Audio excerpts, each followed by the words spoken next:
This is Abuja, the city with the reputation as a lofty land, underscored by its famous slogan, the land of peace and unity, and the Federal Capital Territory of Nigeria. With over 4 million people living in the various areas of Abuja, these millions of persons have to move from place to place using the different available means of commuting. For the vast majority of commuters, however, the system of transportation seems less than adequate and indeed raises questions about what a capital city like Abuja should really boast of. On a cursory look, one might just accept that there are many means of transportation around the city. But are these operated efficiently? Is there proper organization and regulation of the transportation sector in this city? In most developing locations, residents get to use motorcycles and tricycles, commonly referred to as keke, for movement within those environments. These are pretty affordable for the lower income residents in certain suburbs and areas. Motorcycles in these areas often do not comply with the Nigeria Highway Code of not taking more than a single passenger. They are often seen with 2, 3 or more passengers. Regulations seems to have been diminished, allowing this practice to pose a safety hazard on commuters in the outlying areas of the city. Likewise, the tricycles, which are ideally 3-passenger vehicles, now operating with 4 passengers, having 3 at the rear and 1 person sitting beside the rider up front. Yet, sometimes, even 5 or more persons are seen cramped up in the small space.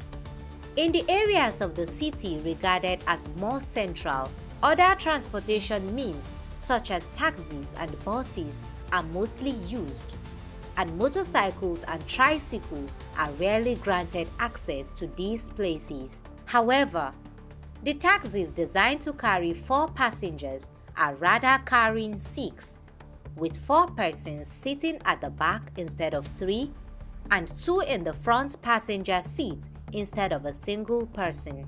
This underscores one of the major issues of the Abuja transportation system: overloading goods and passengers. Many large goods are heaped on top of vehicles, sometimes even behind the back storage compartments, and those that are placed in the trunks barely fit in. The drivers would have to secure the luggages tightly with ropes to keep from falling.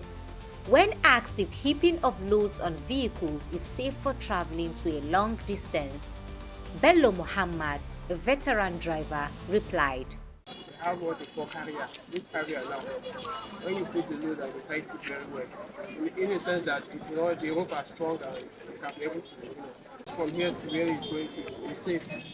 But if you don't have carrier, you just go and tight it like that, okay, you can easily go off. Depending on if you have this carrier, stay there. If you have it, you don't have any problem. It's a bit danger now because when you carry much load on the car, because every car they have some specific amount of load or weight that you can carry. So if you go above it, you find that maybe your tire can easily get bumped.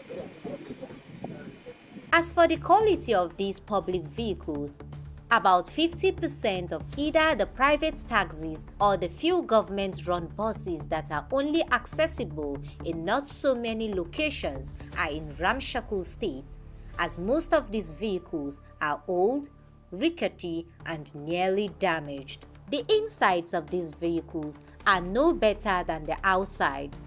Damaged door handles, leaking roofs, worn out and old seats, absence of safety gears, and many more. Yet, these are the means of transport seen on the streets taking passengers every day. Getting these vehicles to different destinations is not quite difficult in the capital city because they are virtually everywhere on the streets. The easy availability can be linked to the absence of proper regulated or approved modes of transportation. Private car drivers can pick and drop passengers anywhere along the roads, a system that has been embraced with the colloquial term "along" by commuters. There are no functional bus stations or approved stops across the city. While this might appear convenient at first glance, this absence of regulation also exposes commuters to the risk of kidnapping or robberies, popularly referred to as one chance. Abuja transportation costs are arguably higher than in other states due to the cost of living of the people, and this endures alongside the fact that there is a lack of regulation transportation price, and this often pushes the lower classes who cannot afford high costs to compromise comfort and endure risk in order to get to their destinations. On a daily basis, these people fight for a space in the most uncomfortable and unsuitable places in the carriages so they can pay half of the supposed fares of what regular commercial vehicles charge.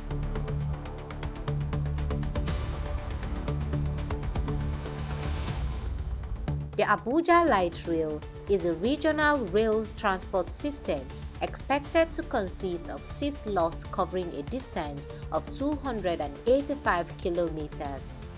So far, only Lot 1 has been completed, with 12 stations connecting the Abuja city center to the Nnamdi Azikiwe International Airport. Of these 12 stations, 8 are operational. There are the Abuja Metro, Stadium, Kokwaba 1, Kokwaba 2, Wupa, Idu, Basanjiwa, and the airport.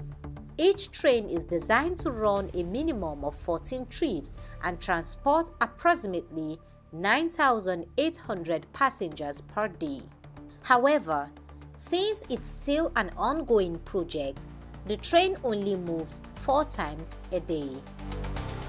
This means of transportation, despite being in its infant stages, has proved to be a reliable and easy means of transportation due to its timeliness and safety standards. However, it has to be said that for the FCT, the numbers of operating trains could be better, which underscores the fact that the provisions for the general transportation system of the territory remains grossly inadequate and in need of a critical revamping.